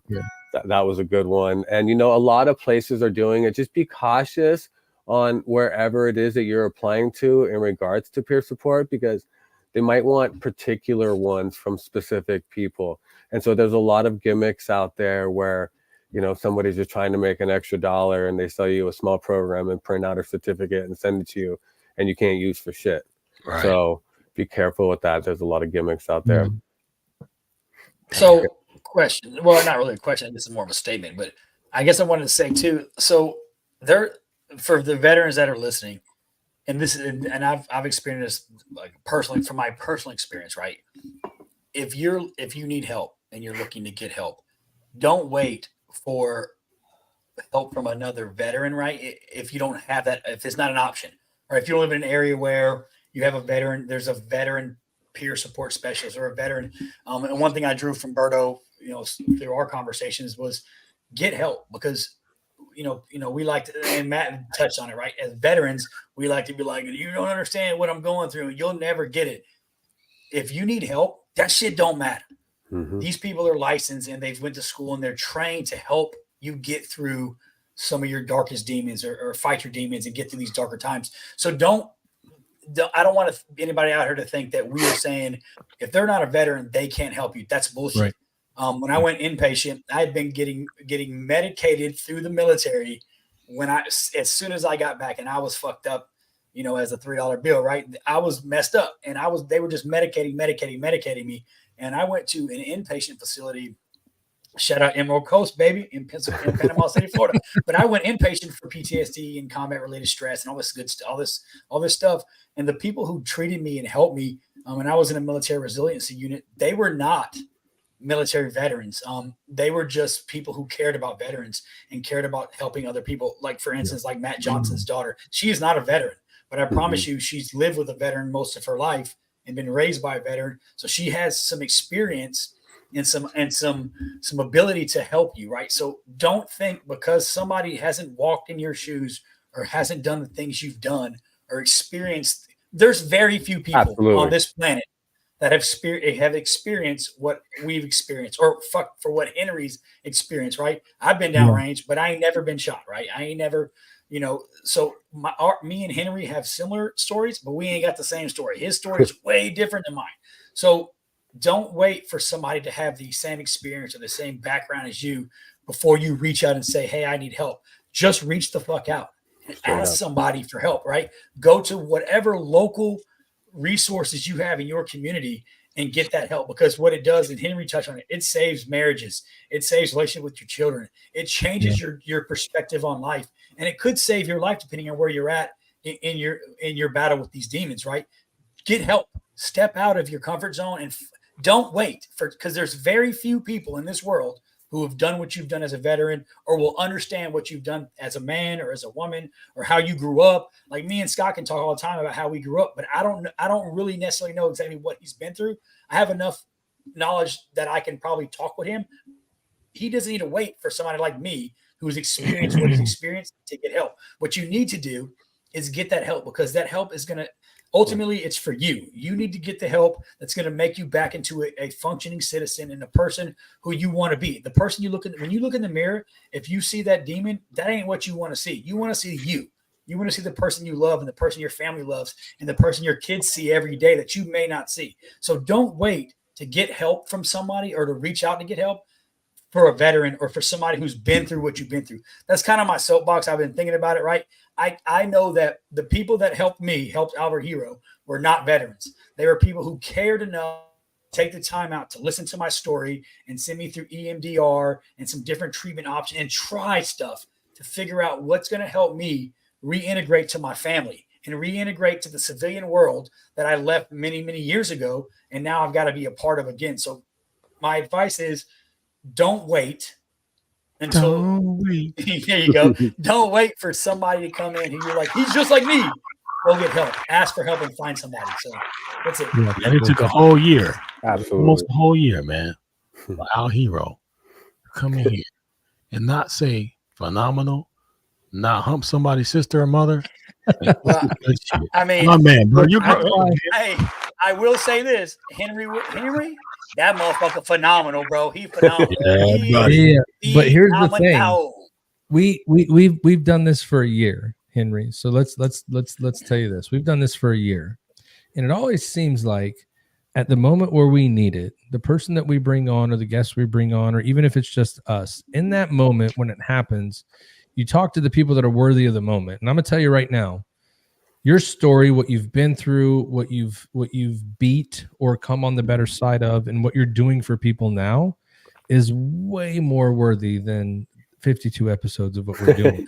Yeah. So I'm honored and grateful that you were the guy that came in to celebrate 1 year with us. Kick us off. Oh, yeah. Kick us off. Oh, yeah. Kick us off for the next one. I thank you for that. But here's the deal, though, Henry. Here's the deal. In order for us to get through this the right way, you still have to feel some heat. I know it's been a long time since you did. All right. Watch this show or you know anything about what we do, it's time to feel the heat. Are you ready? Let's do it. Let's do it. You heat him up. I was going to say shout out to Bob Willing. He jumped on. He's a legend in the recruiting game. One of my my mentors, Bob Willing, CR. So what's up, Master Chief? I'm glad you got to listen in. Slinging that pharmacy product, dog. Slinging it. I love you too, Bob. I should have brought my Bronco hat on. Nah, just leave it in the storage. Yeah. All right. I'm gonna solicit one more story before we leave, but after we do the hot seat. So we're in here. I'm in the hot seat with my man Henry Willson, DJ Royalty, side by side. We're gonna go into it because I know the world wants to know a little bit more about you. So we about to get to the fire, my brother. Are you ready? Let's do it. All I ask on this, man, is you just give me an answer. Just give me what's right here. Just give it to me for real. All right. All right. Yeah, we're gonna do it. All right, we're gonna start it off like this. What is the hardest thing that you had to do as a Marine? Hardest thing I had to do as a Marine was let go of some of the old past Okay. Give me a little bit about that. When you say old past, Yeah, the hardest thing I had to do is let go of kind of the pain and suffering of all the people in the world. Gotcha. Okay. So we're going to set aside the Marine. What is the hardest thing that you had to overcome as a man? The hardest thing I had to do to overcome as a man is to continue to be a great father and a husband. There you go. That's challenging. Especially coming from, you know what I'm saying, where we come. It's challenging at times.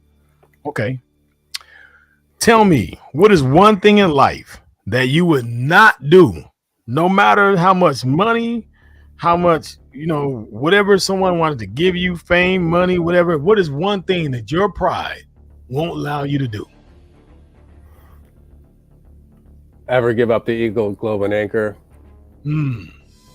Ooh, I like that.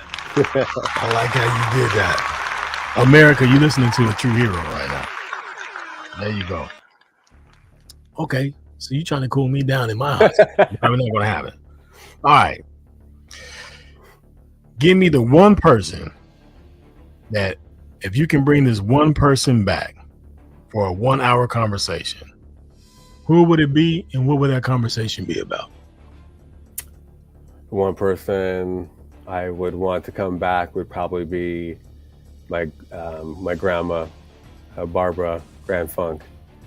She sat and listened to a lot of my stories, and she taught me what it was like to just listen and be non-judgmental, just love. And if you can bring her back for a conversation, what would that conversation be about? Probably start off by saying, "Where's the $152 you owe me for the cribbage?" and I what was that? What was that question again? Yeah, so what would that conversation be about? Oh, it would just be about how much she meant to me, and how much she continues to mean to me, and how much I love her for even the small amount of time that she was in my life for, and just how valuable she truly is. Yeah. Rest easy, Grandma, for sure. All right, here we go. We're going to get into a little bit of the other side of you. Give me your top 5 artists of all time. Music. It don't have to be rap, country, west, whatever it is. What's your top 5? I need to know what your top 5 is. All right, I'll start off from 5. Let's say Peter Frampton. 4, Bob Marley. 3, I'm going to have to go with my boy Too Short. Biatch. 2, I'll have to say Tupac. And then 1 for sure is I got to stick with the people who I think helped me through a lot of tough times out in the Middle East, and that was Linkin Park. Linkin Park. What's your favorite song? Oh, In the End, for sure. In the End. Okay, my man. Okay, you went through that one. Hey, you went through that one like you've been here before. Okay. All right. Here we go. We're going to go back to the heat. My man, Henry. Have you ever been not okay? Absolutely. Absolutely. I've been not okay a couple of times in my life. A couple of times when I was overseas, I wasn't okay. Kind of gave it just the fuck it attitude. And other times where I thought that I wasn't going to be able to live to my standards and my who I was, and I thought that I would never find myself. It's really until I met my wife, my current wife, Andrea. There you go. I like that. Okay. Now, what do you want people to remember most about you when they speak of you? I want people to remember the most about me that life is very valuable, precious. Enjoy your time, enjoy your youth, work hard and play hard, and just be there for the ones who you love around you. And I loved watching my kids and I love being with my wife, and just being a family is really everything to me. There you go. Okay. So you spoke some names in there. Who was the most important person for you growing up? Who was the most important, most influential person for you growing up? Oh, that was a good one. Growing up, you throw the growing up in there. Well, I have to say, growing up, it had to be my brother Paul. He was like, we grew up together. We were always out and kind of riding together, and we always had each other's backs. He always taught me everything he knew. He always showed me unconditional love, and continues to do so today. That's what's up. Okay. Give me one word that you would use to describe yourself.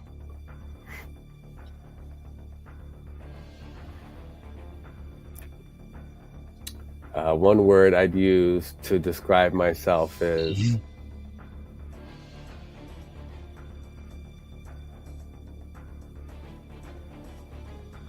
let's say courageous. There you go. I can take that. Phenomenal, courageous. I'll get that. I was gonna say loving, right? But it's gonna be like, everyone's loving, right? Yeah. I would have to give you a crayon if you would have said that. Come on. All right, here we go, bro. This one is for the people. He's phenomenal. Yeah. Like that. This is for the people out there. In your opinion, Mr. Henry, who is better, Michael Jackson or Prince? That is tough. Mad love for both. Prince is great and he's awesome, but I got to give it to the king of pop. I love Mr. Michael Jackson.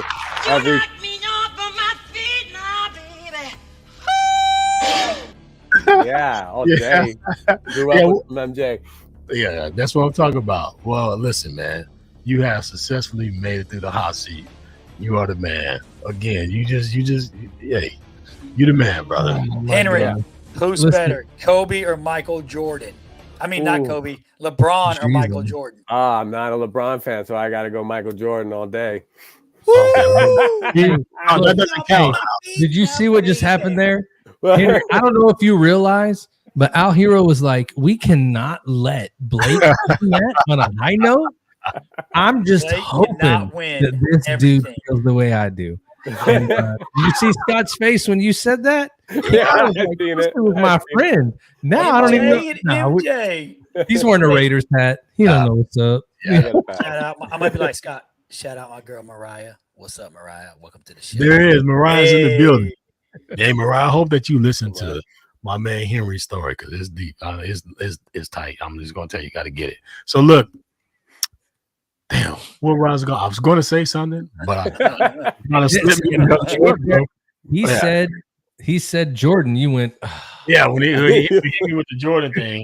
Okay, no, I know where it was. I don't know how many podcasts you've been on. I don't know how many that you've done so far. But I just asked the question because we're family and we're trying to get better. We're trying to improve and we're trying to be a better product to our I don't want to say fans, our family, because you guys are family that are in here. Where would you rate us in your world of podcasts, man? Being on the fact that you've been on with us today. And you know, you're a Marine. You can give it to us. You can give it to us real deal. Yeah. Well, I haven't been. This is my first podcast. I'm normally very humble about my experiences, and I downplay them a lot because that's just something I've kind of grown to do. And I got to say, it's been very just to sit here and naturally be one of the fellas and to be like in the military. It's really one of those things. I'm just kind of hanging out with more vets, and it's very familiar and it's something that I love to do. And so I love the composure. I love everybody's attitude.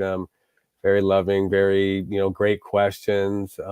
I think that the route that you guys are doing this is how it's supposed to be. It doesn't have to be long. It doesn't have to be drawn out. A couple of stories here and there.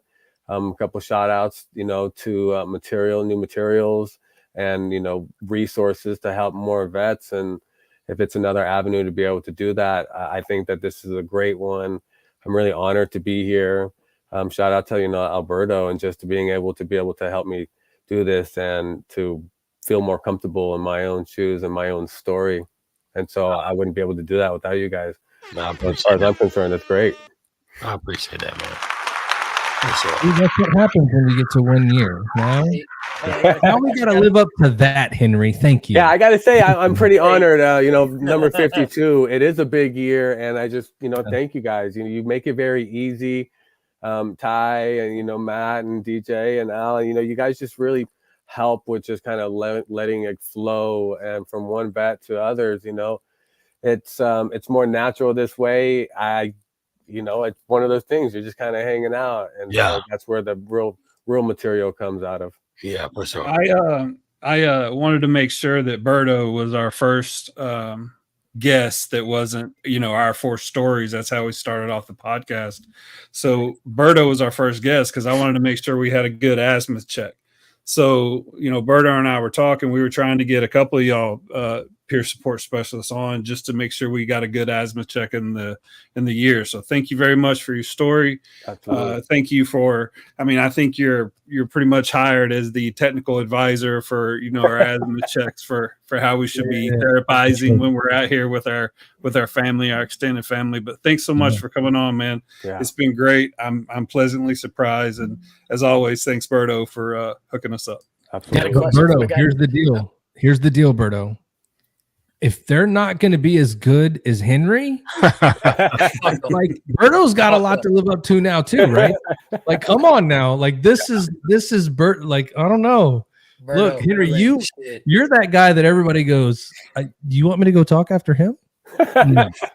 You know what? Can you just mail the award to my house? Because I don't want to do that today.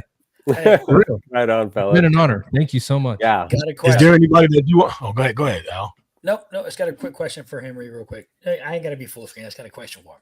So, Henry, we're going down range tomorrow. You're in charge. You're building your fire team, right? Where do we all line up? Where are we at? Where are we at in your fire team? Oh, my fire team, I'm going to need two positions at least for some cover fire. Who's that? Me. That's going to be who on the team has got it? Who's your cover guys? Let me get cover guys, Al, and let me get Matt. You look like you take a bullet, so let's. He'll block one for you. Yeah. And I'm the black guy, so whatever comes from running away from shit, that's me. That's me. DJ, I probably have you on the comm.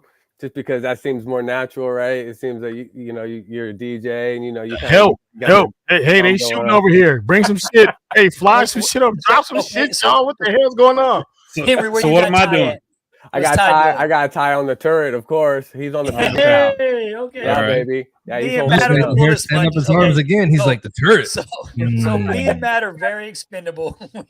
we are running. Hey, you're flanking left, I'm flanking right. And Scott is calling in the fire mission. Hey, we high five later. It was worth it. You know what I mean? Like, hey, Scott's got us. He's polar shifting and gridding shit around, and Ty's laying down. Hey, but see, Scott's. Yeah, Scott's going to be the guy like, in all my years, I never seen anything like it. And then he's going to tell the story and we'll be good to go. You're going to see my voice get high to my Chris Tucker voice. Like, hey, man, they shoot the shit out of us, man. Get the goddamn help out here, man. What the hell's going on? Oh, yeah. My voice going to get high. Help, man, help. Hey, thanks for watching, Mariah Phillips. What's up? Yes. Yeah, man, goddamn. Yeah, I guess, special shout out to, of course, my beautiful wife, Andrea. She just helped me so much, just being a part of my life. And I couldn't do half of the things I could without her. And just I wouldn't want to in this journey. To my 6 kids, yes, 6 kids. Damn, you are Hispanic, bro. You are Mexican as shit, bro.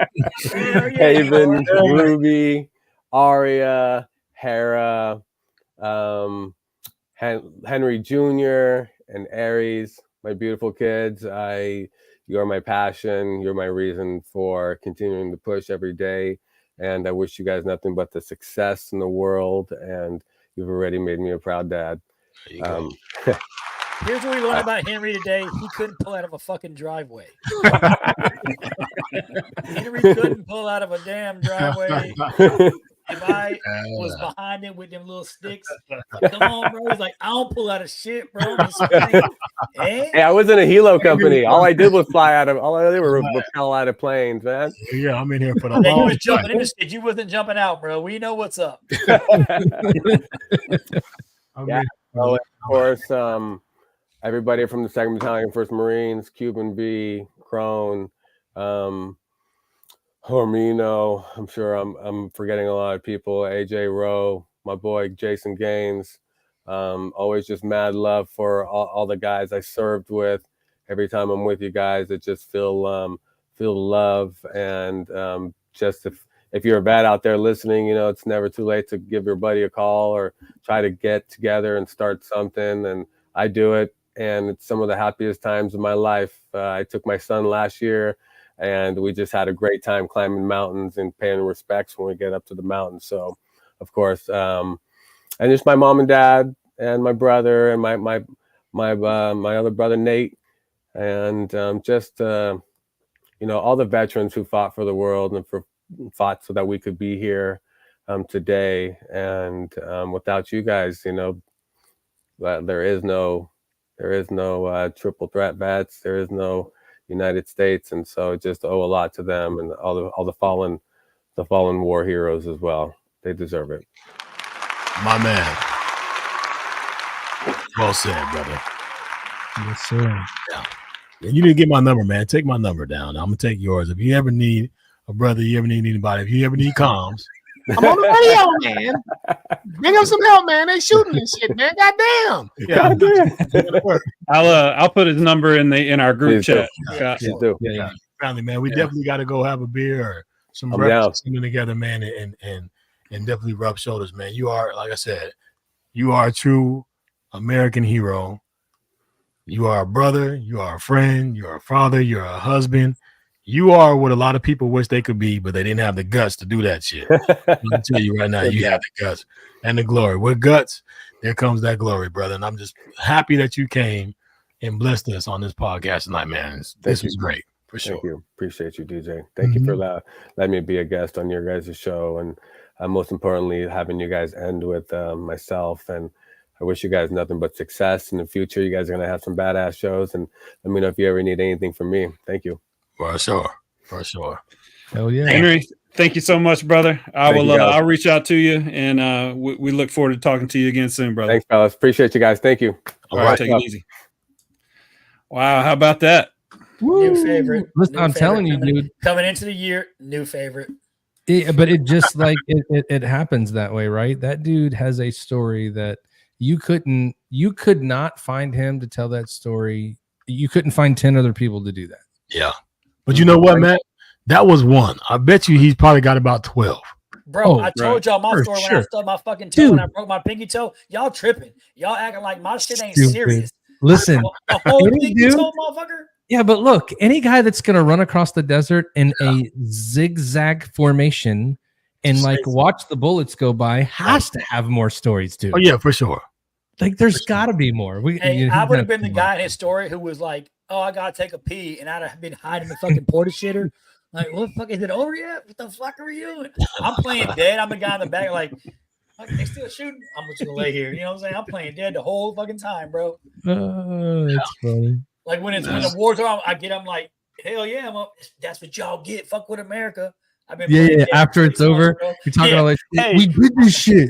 I played. I was pulling bodies on top of me, like I'm with them. Yeah. I'm with them, bro. Nowhere else can you get that kind of stuff, man. But here on the Triple Threat Vet podcast, because we talk to real people who've done real things. Not, we have celebrity stuff is cool, man. We got it, but in their own right, we're celebrities in our own right, heroes in our own right, and everybody's story is to be told and to be heard, because just because you're not seen in the masses and everybody knows your story because it's broadcasted out so big doesn't mean that you don't have one. Doesn't mean that there's not people out there that are sacrificing and ducking bullets and saving lives. They're out there, man, and this is a place where they can be heard. And I'm glad that my man Henry Willson got a chance to be heard, because there's a lot of people who need to hear that story and know what the true face of a celebrity. A true face is somebody that you should walk up to and give him a pat on the shoulder and say, thank you for the freedoms that you enjoy. That's the man. That's one of the men. And he's one. I'm sure he can tell you himself that there's many. There's a lot of people who paid the ultimate sacrifice who don't even get a chance to get that pat on their back that they deserve because they didn't surpass their injuries, right? And we want to give the respect to those people too. But the fact that you are able to do that and come back and live to tell the story, that story has to be heard. It needs to be told. And I'm glad it was done here on the Triple Threat Vet podcast with my brothers, Henry Willson. Here's the truth though, Scott. Henry is a real fucking Marine and he don't want your pat in the back. He ain't asking. I understand. I know he don't want it. See what I'm saying? He just wants a six pack. Hey, when you talk about like people who are like they want their kudos, real motherfuckers don't need their kudos. For sure. I was gonna say something. We don't, but they don't need them though. Yep. You know what? I'm saying? They don't need them. No, but you know, people. It's good to it's good to know. Oh, they that should. People but here's the understand. truth. Henry and ask, you know, people like him, they do that shit selfishly or unselfishly. Like they're not fucking like it's funny because you got people who are in Hollywood and people who are celebrities who are like your favorite football player of all time. You know what I'm saying? Shannon, you know, Sharp. He wants you. Don't talk about him. Don't talk about him. Hold on. Oh no, hey, that's a foul. He wants you. His name cannot be mentioned on this podcast. Hey, that punk motherfucker wants you to shake his hand and give him a slow, dry tuggy. People, here's the deal, though. Don't need that shit. Yeah, but Al, you know that I'll give you a dry tuggy, Henry. Don't tell nobody, but I got you, bro. Henry, but listen, Henry gonna tell everybody because that's how it works. But here's the deal: if the Navy do, they're like, we know, we fucking know. Figured.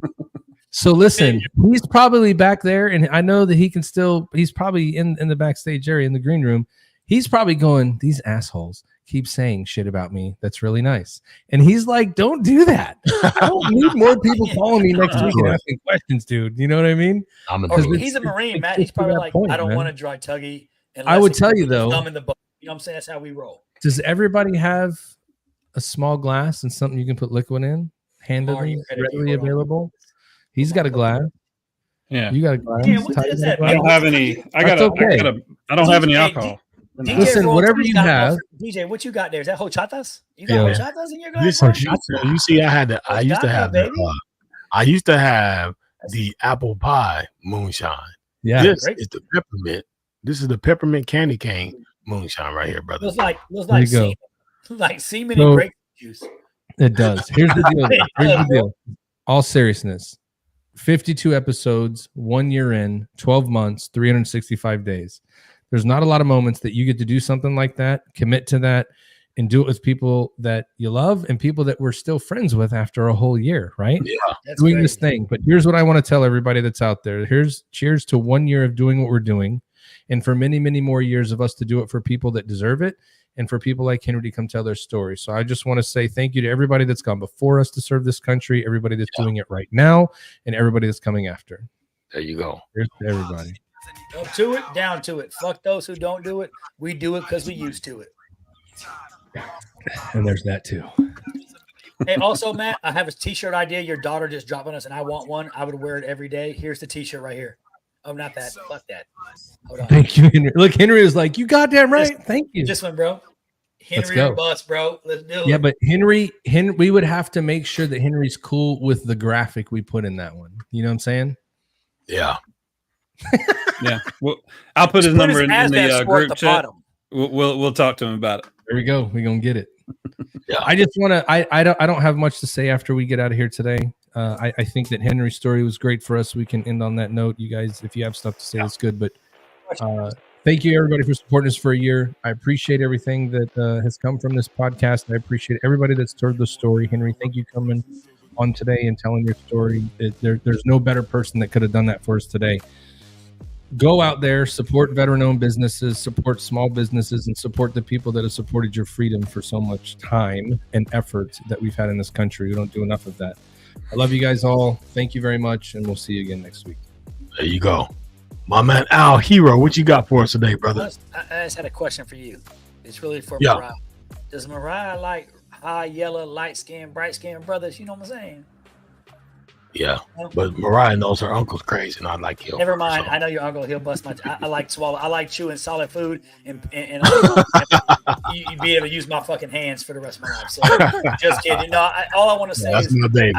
All I want to say is just remember, like what we were talking about earlier, right? Get help. Ask for help. You don't have to wait for somebody who's been down the road you've been down or knows your story. If you need that help and you know there's a problem, you do. Everybody does. And you can pretend you don't, and we can all pretend like something. If something just ain't right and you ain't yourself, go get help. Go find someone to talk to. Go find somebody that will listen, and find someone that can get you the help you need or provide you the resources that you need in life, right? Whatever that is. I don't know what it looks like for you, but whatever that looks like, go get that help. And remember that you're important, right? And if that help means you'll be here tomorrow, then make sure you get that help, because we all love you and we want to see you again. We want to see your smiling faces, like Scott always says. Like, the end doesn't have to be now, right? You can keep fighting, right? You've been a warrior your whole life. You're a veteran. You fought. You've continued to fight. Let's continue that fight. Let's not give up, right? There's no giving up in this. There's no stopping. Let's continue to fight. Don't stop what you're doing, and get the help you need to get to where you need to be. I love everybody. There it is. And I get a chance to wax poetic one good time with my brother. TY, what you got for me, brother? Man, just the first year, it just seemed very apropos that as a time when we're wondering how we're going to go forward, what we're going to do with the podcast, how we're going to expand the things we're going to do. It gives perspective to know why we're here. We're here to share stories like Henry Willson's so that we can help veterans in whatever way that is. It's been an honor doing this with you guys. I've learned more about myself, just as kind of like Henry talked about during the episode. All those skills that he learned has helped him in his not only deal with his stuff in the Marines, but it also helped him deal with family stuff.